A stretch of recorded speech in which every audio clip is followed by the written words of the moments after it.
Welcome back to the channel.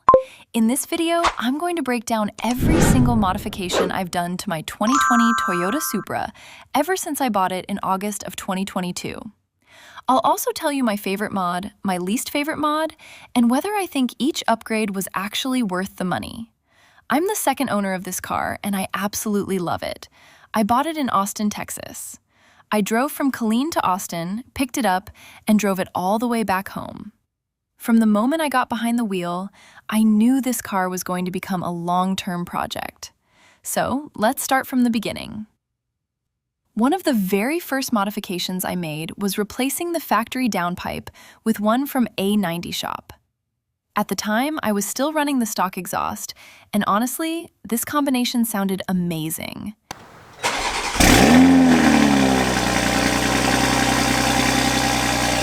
It gave the car a much deeper tone without being over the top loud. Looking back, this was probably one of my favorite exhaust setups because it sounded aggressive while still being comfortable to drive every day. After that, I installed a Visconti charge pipe and their port injection kit. Since this is a 2020 Supra, I didn't have to send my ECU off to Femto like newer cars do today. I was able to have my ECU unlocked locally at a performance shop, which made the tuning process much easier. Once everything was installed, I added a second in-tank low-pressure fuel pump using the Hellcat fuel pump alongside the factory pump. Running two pumps gave the car plenty of fuel supply for E85, which was the goal from the start. Once everything was finished, Payne tuned the car on the factory turbo. The results were incredible. The car made around 520 horsepower and approximately 550 pound-feet of torque on E85.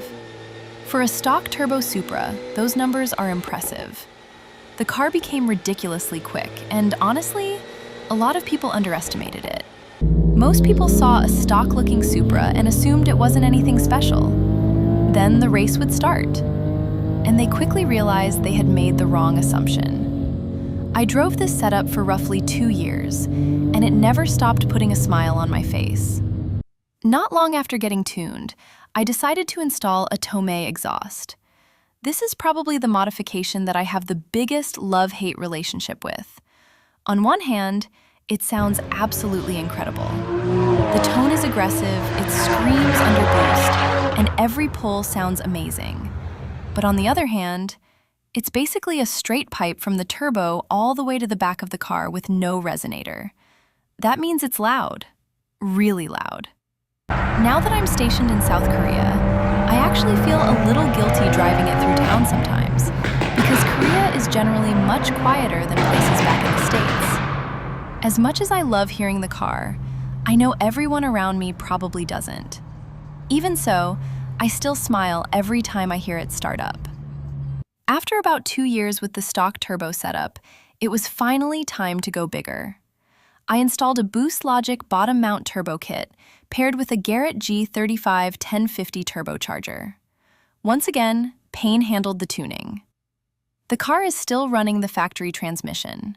Funny enough, while tuning the car, Payne thought I had already upgraded the transmission, so he kept increasing the power. Eventually, the transmission started slipping. If you've watched some of my previous videos, you've probably already seen it happen. Thankfully, it's still holding together, but it's definitely letting me know that a transmission upgrade is in my future. Even with that limitation, this turbo completely transformed the car. The acceleration is absolutely violent compared to the stock turbo. It completely changed the personality of the Supra. One of my favorite visual upgrades has been the wheels. I actually have 2 different sets. The first set is a pair of Weld wheels that I bought from my friend James before he deployed. I've always loved the drag racing look, and these wheels fit the car perfectly whenever I'm looking for that aggressive, race-ready appearance. I also have a set of Raise Graham Lights 57DR wheels. These completely change the look of the car and give it a much more balanced street performance style. Depending on the look I'm going for, I'll switch between the Welds and the Graham lights, and honestly, I love having both options. As the build evolved, I also wanted the exterior to stand out. I decided to wrap the entire car, giving it a completely different appearance from when I first bought it. It really made the Supra feel like my own instead of just another factory car. To match the look, I added forged carbon M3 style mirror caps, a forged carbon rear spoiler, and at one point, I even installed a set of forged carbon front fenders. The forged carbon accents really tied the whole build together and gave the car a unique look that you don't see every day. Inside the car, I had the factory steering wheel rewrapped. Instead of replacing it with one of the aftermarket carbon steering wheels, I decided to keep the OEM wheel and simply improve it. Personally, I think this was the right decision. It still feels like a factory wheel, but with much better materials and a more premium feel. I also installed KMP magnetic paddle shifters. These are definitely high-quality pieces. The magnetic click feels extremely satisfying, but honestly, this might surprise some people. I actually kind of miss the softer feel of the factory paddle shifters. The KMP paddles are excellent, but for the way I drive, I actually enjoyed the stock paddles more than I expected.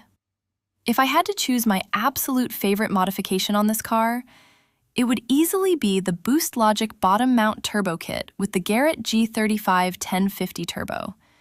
Nothing else has transformed this car the way that turbo kit has.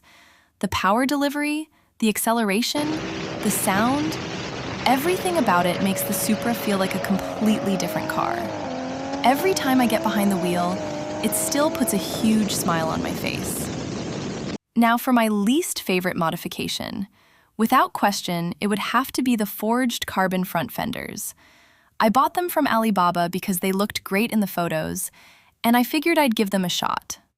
Unfortunately, the fitment was terrible. No matter what I tried, the panel gaps just weren't right, and they never fit the way I wanted them to. Eventually, I decided it wasn't worth trying to make them work, so I removed them from the car completely and went back to the factory fenders. Sometimes, buying cheaper aftermarket body panels can be a gamble, and unfortunately, this was one of those times where it just didn't pay off. Overall, this Supra has been an incredible car to own. It's gone from a mostly stock 2020 Supra to a big turbo, E85 powered street car that's been an absolute blast to build.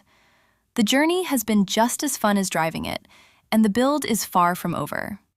There are still plenty more modifications and adventures coming, especially now that I'm living in South Korea.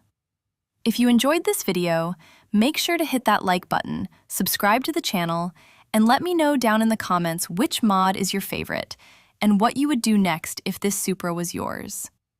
Thanks for watching, and if you want to see more videos featuring me and my Supra, click one of the videos on your screen right now. I'll see you in the next one.